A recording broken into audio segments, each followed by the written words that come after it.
สบายดี FC ภาคเครื่องประเทศลาวเด้อเจ้ามื้อนี้เอาสายปูซาสุดมาให้ชมกันเนาะเหรียญนี่เบอร์งามเด้อเจ้าทุกทานเจ้า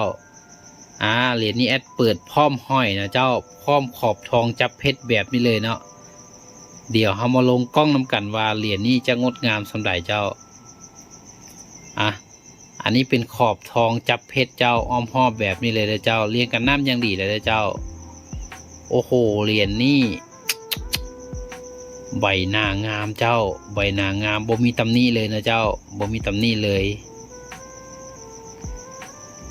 เหรียญเนื้ออัปากาลงหย่าส้มนะเจ้าเบิ่งด้านหลังเจ้านี่โอ้โหรุ่นล่ำรวยทรัพย์เจ้าเลขกำกับเบอร์หนึ่งเจ้า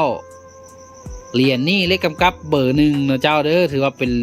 แซมเลยนะเจ้าเบอร์หนึ่งเจ้าบ่เป็นสองของไผ่เนาะด้านนี้จะตอกโคตรรวยเจ้าอาจารย์ปูซาสุดโซธิการเจ้าดอนสำโฮงเมืองโขงแข่งจำซักเนาะอันนี้เป็นยันที่ปูซาสุดเมตตาเขียนให้กับมือนะเจ้าหัวใจพระคาถานะที่ปูซาสุดเมตตาเขียนให้รุ่นล่ำรวยทรัพย์เนื้ออาปาก้าลงอย่าส้มเล่มกับเบอร์หนึ่งเจ้ารายการนี้เปิดพร้อมห้อยนะท่านใดสนใจทักมาหาแอดเลยเจ้าทักมาเลยเด้อ